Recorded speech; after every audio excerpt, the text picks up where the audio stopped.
First, thank you so much for making time with me. I got to ask before we talk about this great series that has been put together. How y'all enjoying TIFF 50? This is my first time here, actually, in Canada and also in the continent. So I am very grateful, and the TIFF is very great. I saw the movie Sentimental Value, and I was just I'm honored. I'm honored. Yeah. Well, we're so glad that you're all here, especially because we're going to talk about because this is a part of history I did not know anything about. So, right off the top, I'm going to ask, can you explain exactly what this great series is about? Because this is an important part of not just European history, but it did change the way the world is today. Yes, that's right. Uh, so the very short pitch is everybody knows the noon bell. So churches all around the globe, every day at noon, the bells ring.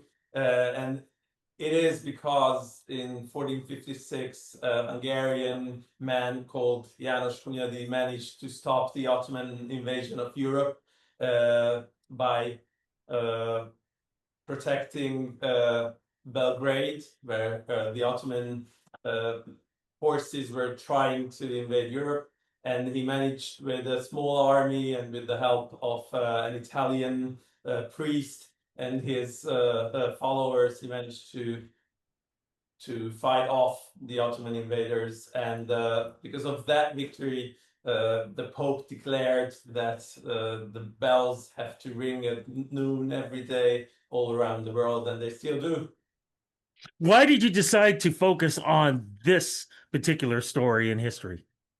Well, I mean, it's a series of novels that are very popular in Hungary and in the region. And Robert Lantos, our producer, he got hold of one of these books and he read them and he decided that he wants to turn it into a TV series. And that was more than a decade ago. And he managed to put together a wonderful cast and wonderful group of creative talent.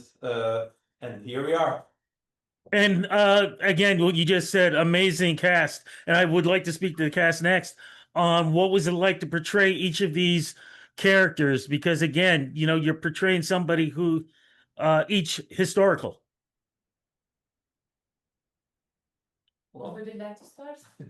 You. Okay. It was very interesting because it happened a long time ago. So we basically don't know anything about their personalities, what we have to portray. So we have to use our imagination, our fantasy, and we put our fantasies together to portray somebody, mainly women, because women weren't so important at that time.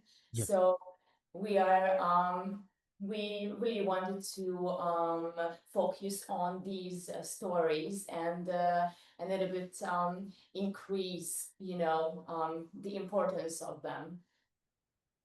I'd like to hear from the both of you also, please. Yeah, I'm playing Elizabeth Szilágyi or Erzsébet Szilágyi. She was János Hunyadi's wife. Actually, we know a lot about her because she's a very, very famous historical character in Hungarian history. But the fact is, she became well known after her husband dies. That's the truth, because she had to manage all of the things with her family and also the country. So my goal was to portray her like I don't know, to stay in the historical context, but I also wanted to I don't know how can I say it in English right now. Yes, she's a very, very cold woman from the outside, but in the inside, she really rages her feelings all the time. And you, sir. I'm playing King of Serbia in 15th century. It was difficult time because 1930, sorry, 13, 1389, it was a big battle when Serbs lost from Turkish army, you know, and actually they killed all these kings and leaders in Serbia. After that, in 15th century, it was a second attack coming from Turkey with Turkish army, and then this János Hunyadi, as who you all explain, you know, he won in this battle near Belgrade. But this interesting story, I played few kings in my career, you know, from Richard III till King Lear, what I'm playing still now, 25 years in my theater. But this king, that is something very interesting, you know, what he did. And it's real historic fact, you know. He gave his daughter, can I say this? Yes, yes, of course. No. He gave his daughter to be wife of Turkish king, Sultan, just because they promised in that case this Turkish army will not occupy Serbia, you know, and to save his people, he did it. Such a thing, what is close to Greek tragedy, right? Yeah. What I found fascinating too was because I just knew about I was going to watch this. So I didn't read too much because I don't like reading and then watching. I just like to see it. And then I'm going to myself, okay, what's going on? Why am I reading English and I'm not hearing it in English? There's a reason why. Please explain. Okay, so what we wanted to convey with this series is that even today, but back in those days especially, Europe was a multitude of languages. So Yes. even the Hungarians had several languages that people spoke. And this story especially is taking us through a land with 9 different languages. So obviously the Serbians speak Serbian, the Germans, Austrians speak German, the Italians speak Italian in our series. So we try to keep the languages intact. So it gives you that kind of cultural shock that it was very difficult to kind of communicate in those ages, and these people, they had to be friends, they had to talk to their enemies, they fought wars with all these different languages intact. János Hunyadi, his army, inside his army, they spoke 22 different languages. So it's something that we in a way wanted to give to the audience, but we try to manage so it doesn't hold off on your enjoyment of the show. So let's hope that it succeeded. But what was It definitely succeeded. I enjoyed it very much. Sorry, sir. what was funny that in 15th century kings had their own translators. Yeah.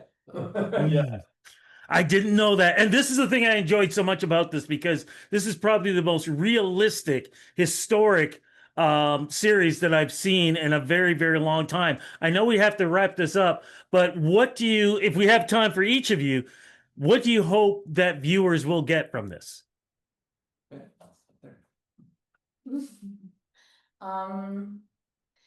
I think it's nothing impossible. For example, my character is a princess in a man's world, and she wanted to be a queen, not somebody's wife. She wanted to be a ruler, and it was an impossible mission. But I think that that series shows us that nothing is impossible. I want to believe that the Hungarian history will be interesting for our viewers, because that's the first goal, to let the world what about us in this tiny country in the middle of Europe. Right.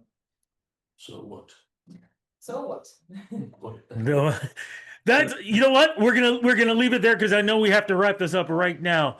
Folks, I want to say thank you so much. This has been an amazing series. I cannot wait for folks to see this because they're really going to enjoy this. Thank you again for the interview and thank you for putting this together. Thank you so much. Bye. Bye. Take care.